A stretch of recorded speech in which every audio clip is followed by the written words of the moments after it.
And Sheriff Steve Prator is here. Hey, Sheriff Steve, how are you today? Thank you for taking a little time for us. Well, sure. I always got time for y'all. So question number one, Sheriff Steve Prator is a little bit ticked off about this whole Elio Motors deal. So the first question is, who's upset about this? Is it Sheriff Steve Prator or Citizen Steve Prator? Well, I have a hard time separating the two. Both are upset about it. And both let it be known at the time that it was kind of it was too good to be true. It was a screwy deal, and I don't think it was vetted like it should have been, or else they would have known who owned what. And I don't know. At first, when I looked at the paperwork after it was finished, of course, even before it was finished, I was aggravated about the tax and waivers and the things like that. But you could see where the General Motors plant didn't go from the Racer Trust to the IDB. It went from Racer Trust to Lichter to the IDB and then leased back to Lichter. And for some reason, that all occurred within 4 minutes. It's such a squirrely deal.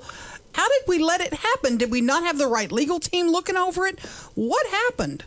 Well, I don't want to say who and what and all that, but somebody that made the decisions, somebody at the commission level that was doing it, and a number of commissioners, and crap. Look, who's going to buy a little 3-wheel motorcycle car anyway to begin with? Cedric Glover. And I mean, my goodness, the whole concept. But then you brought in this Lichter fella, and I don't want to say too much about him, but a rich man today, huh? Oh, he was a rich man before. He flew in on his jet and wined and dined folks. And what would you say to him if you had a dog in this hunt? What would you say to him today? Well, I wouldn't. I mean, it wouldn't do much good to say anything. He outsmarted everybody, and he's got I'm sure a floor full of legal advisors and lawyers on staff, probably several buildings full, that everything he does is going to be, it's going to be legal and not above board, I wouldn't think, but it's going to be legal. Did he laugh at us when he got back to his people? You're not going to believe what these folks in Caddo Parish just gave me. I don't understand. Is there a sign on our parish or something that when you fly over it says "fool, fool, fool," and people can just land and take our stuff? I don't know. Yeah, he might have.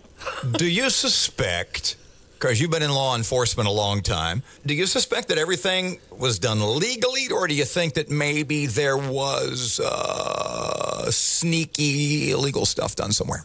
Well, usually the bigger things that are easily to view and to research, they're legal.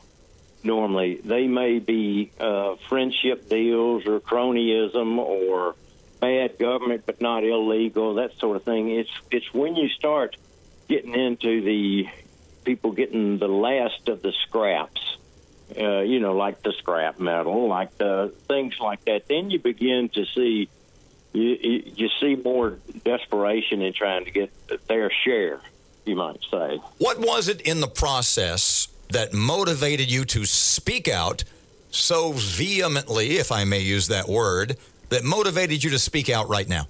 Well, I've been speaking out. I supplied all of this paperwork almost a year ago. I supplied it to one of the media and said, "This ain't right. This is not right." And I've said that in every speech that I've given. That General Motors comes up, Elio comes up. I said it's not right. I said it at the meetings, at public meetings. So it's just a quirk of the media when things get when they boil up, I guess you might say. Sheriff, have you done what we would consider a full investigation to see if there's any illegalities? And if you did, and I assume you have, what'd you find? Well, didn't find, and when you say a full investigation, you've got to understand the Caddo Parish Sheriff's Office, we do the best we can do, but we don't have accountants and people that work and travel to Dallas to in the SEC office and research and do all the background things there that the federal agencies can do. And so we didn't do what you would say would be a full investigation. We did the investigation what we could while here. Should one be done? Should one be done by the feds? Well, I think so, but I'm not. I'm quick to say I don't tell other people what they should and shouldn't do. Would It'd be nice to have a full one? Yeah. Would it be fair to say that it seems to you, Sheriff Steve Prator, that at least this is a really bad deal, that you've been jumping up and down telling people what a bad deal it is, but none of the people who made the deal or none of the people who should care whether or not it's a bad deal seem to be as concerned? Right. I would. Yeah, that's a fair statement. I've been, I don't want to say I told you so. I guess that's basically what I'm saying. But it's not like I told you so. It's like I've been telling you so. And I can't believe that. It just is just amazing to me how you have people that are responsible for such large sums of money, and they come in and they really think somebody is going to set up a factory.